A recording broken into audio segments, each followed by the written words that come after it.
Hi everybody, happy Halloween. So tonight I am going to be talking about my tier list for Halloween thriller mystery dark academia books, because since I made my last video a couple of weeks ago, I have updated the tier list and added some new books to it.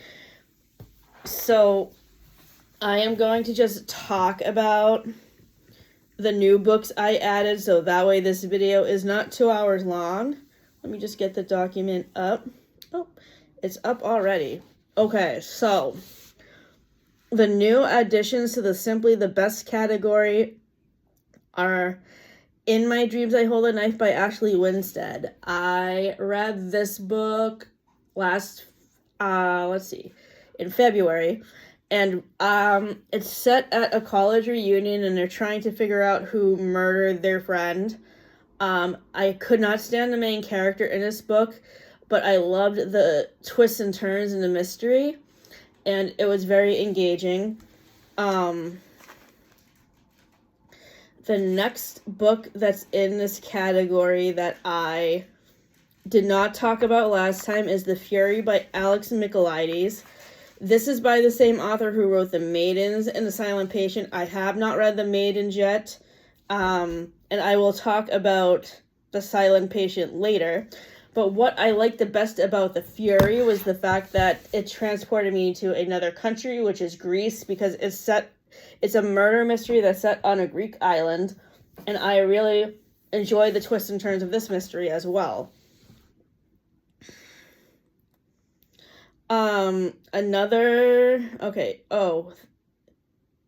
That's it for this category.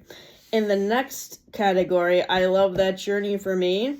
The first book I wanted to talk about is A Very Merry Murder Plot by Jen McKinley. This is a holiday-themed murder mystery. So it's the best of both worlds for Christmas and Halloween, kind of like the movie The Nightmare Before Christmas. This is set in a small town that seems to be somewhat similar to Stars Hollow from Gilmore Girls. And there's a obsessive fan of an author in residence that's speaking at the local college that gets murdered. And I, again, love the twists and turns of this mystery. I was a little bit confused about some character relationships, though. So I think I'm going to go back and reread this again and then maybe give it a full review in December at Christmas time, since this is a Christmas murder mystery. The next book I wanted to talk about is Bury Your Gaze by Chuck Tingle. This is the second book I have read by this author. The first one was Camp Damascus, which I read in August. Camp Damascus was a DNF for me because there was too much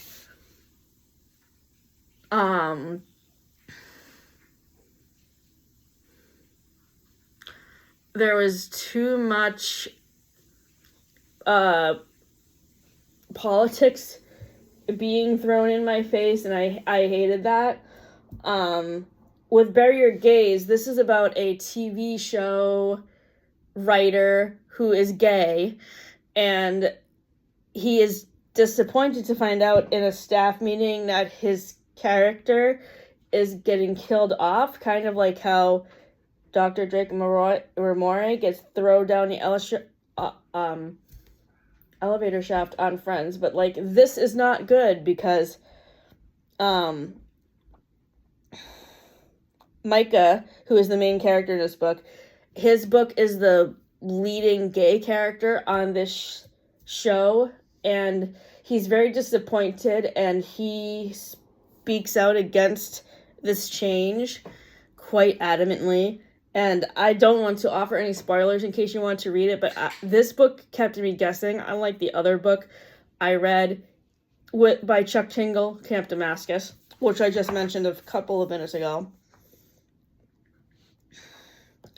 The next book I have added to this category is called Listen for the Lie, which is a mixed media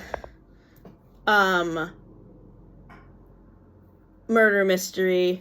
that focuses on a podcast of trying to solve a local murder mystery, kind of like None of This Is True by Lisa Jewell. And like None of This Is True, I really liked the how the podcast transcripts kind of added more to the narrative and made the book more intriguing and interesting. The next book is Murder on the Orient Express. This is a murder mystery by Agatha Christie, the same person who wrote And Then There Were None, that takes place on a train to the Orient, which I think is in China. And again, Agatha Christie's books are really good at keeping me guessing. Like, and then there were none. I couldn't put the book down, and I couldn't wait to pick it up again, because where I left off, I was so close to solving the mystery, and the same thing happened in this book. The next book is called The Southern Book Club's Guide to Slaying Vampires. This is by the same author of My Best Friend's Exorcism and The Final Girl Support Group, and it takes place in the South, which I assume, like, southern states are like Georgia, Alabama, stuff like that. And I liked all of the characters in this book. It's a book club of older women who are like in their 50s and 60s. And I just like the whole vibe of Southern hospitality. Like Carrie Kinreads mentions in her review of this book, and how it intermingles well with the horror. So I think Grady Hendrix actually did a really good job with that. And this mystery was also very engaging. That's a common theme with these books.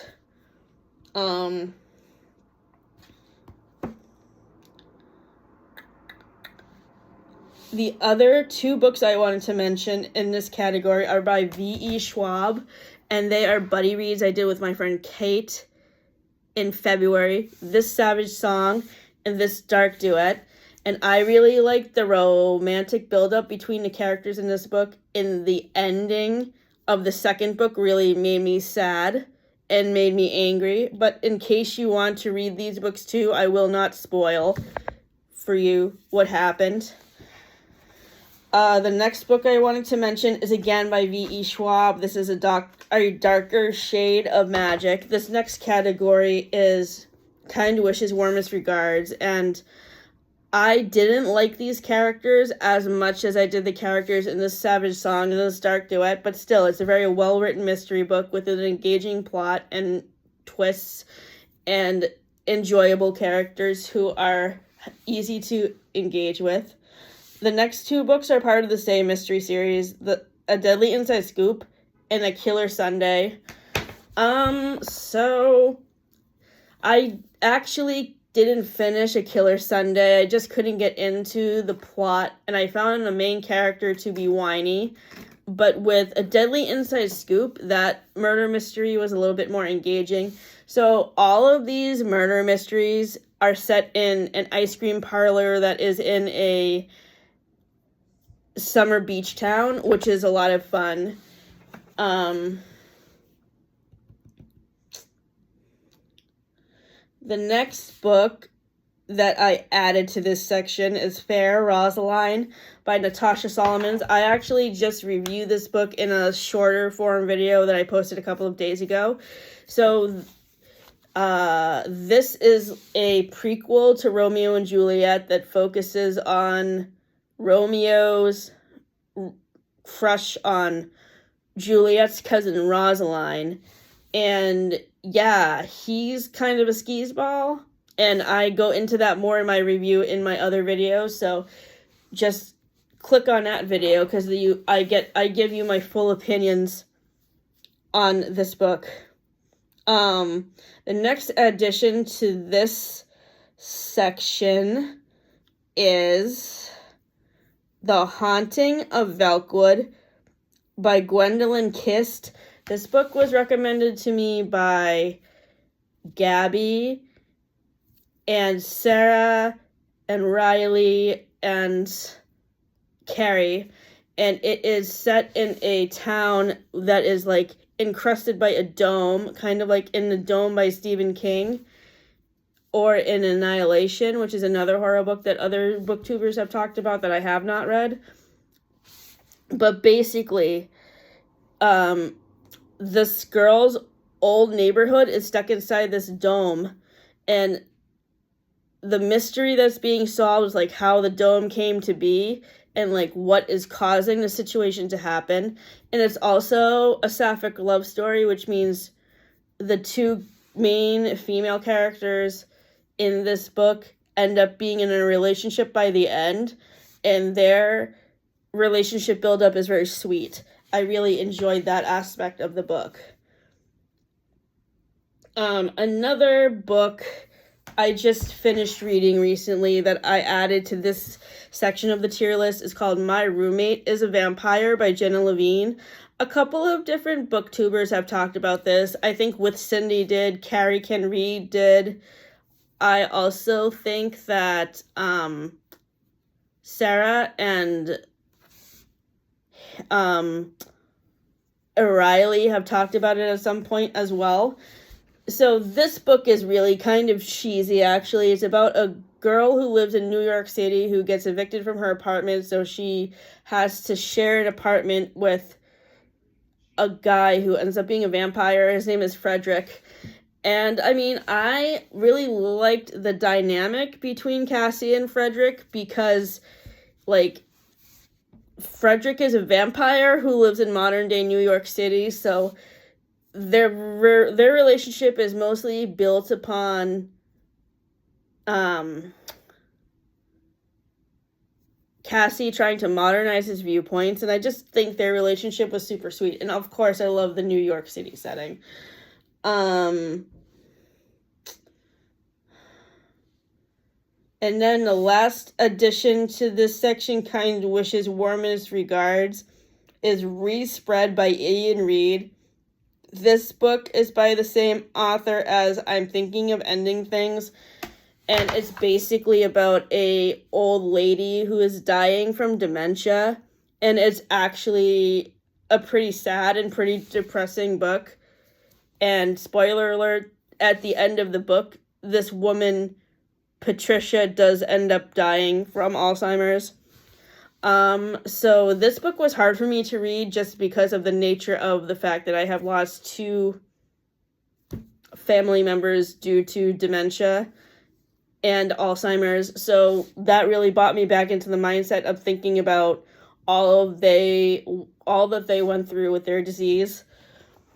So in the final category of the tier ranking, Ew David, the books in this list are thrillers that were not thrilling and DNFs. So the first book that I added to this category is Blue is for Nightmares.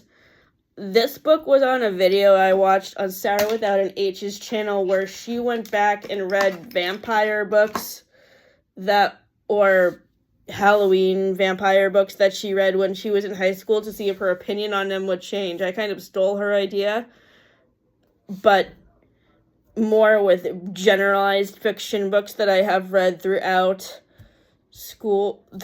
my schooling years from middle school to college, and those books will be reviewed in my next video with my tri-monthly reading wrap-up, superlatives, which is another idea. So Sarah, thank you for these video ideas. I appreciate them. Or thank you for these book suggestions. So Blue is for Nightmares is set at a boarding school, and it's about a teenage girl named Stacy who can kind of predict the future, and she predicts she has nightmares all of the time that that something bad is really going to happen to her roommate Drea. Drea is a really snobby, pretentious rich girl who is actually really mean to Stacy. And I really don't Stacy and Drea and their other friend Amber, these girls, I don't understand why they're even friends because they're so mean to each other. That's the reason why I had to DNF this book, because I just didn't like the friendship dynamic between these three girls. I thought that they were really mean to each other. I mean, of course, it's high school, so what are you going to expect from high school girls? But I mean, they were just mean to each other all the time, and that did not make for a very good reading experience at all. The next addition to this category is Bunny by Mona Awad. So this book reminded me of the movie Heathers, which I hated because it was too violent. And I had to DNF this book because it reminded me too much of Heathers. And I'm sure as the book went along, maybe there was murder involved, but I had to stop reading it because I just couldn't get into the plot at all.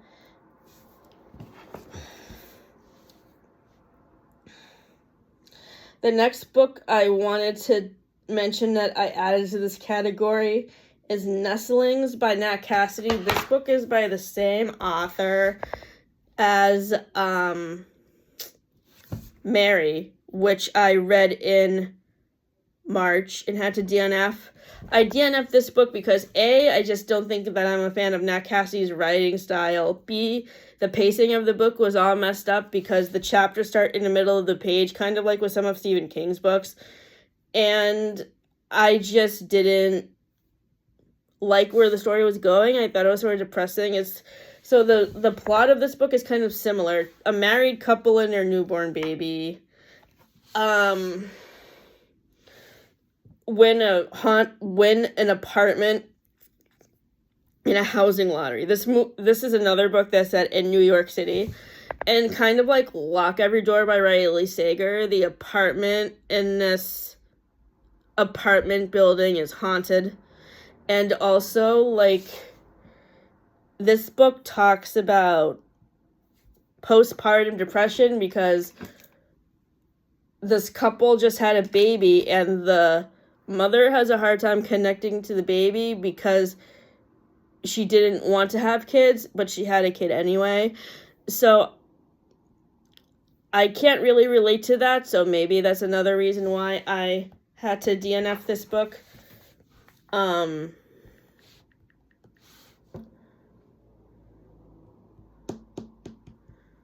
The other book that I added to this category is called The Astrology House by Karen Reed. This was recommended to me by Gabby Reeds, and the reason why I didn't like it was because there were too many POVs that made the plot confusing, and this was not really a thriller or a murder mystery. It was more of a family drama because these people are basically sent to an astrology house to try to see if like their star signs match with each other. And I guess there's cheating involved in one relationship. I can't remember which couple was cheating and who was cheating with who. But I think the part of the reason why they went to this retreat was to figure out who was cheating.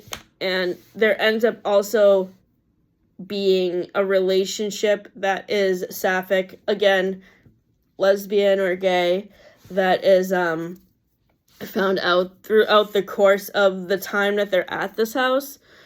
The next book in this category is The Reformatory by Tarana Reeve Dew. This was another book that was recommended to me by Gabby Rees that I just could not get into at all. And I just found the pacing to be slow, so I DNF'd it at page 140. The next book I wanted to talk is another V.E. Schwab book called The Invisible Life of Addie LaRue. This book is hyped up by so many other booktubers that I follow. Like, I have a whole long list of their names, and I don't understand the appeal at all because Addie is just not a likable character. She's really whiny, and I didn't really want her to end up with either of the guys that she was with because I felt they could do so much better than her because she was, like, pretentious. The last book I wanted to talk about that's in addition to this category is The Silent Patient by the same author of The Fury in the Maidens. I DNF'd this book because I didn't like the main character that was accused of killing her husband. I just thought that plot was really going nowhere, and it just made it seem unbelievable. And I also thought that it was really unnecessary for, like, other characters to go into detail about their relationship with the lady who killed her husband and her husband. Like, I just think that they could have just kept responses simple and not gone on forever and ever about the reason why they didn't get along with them.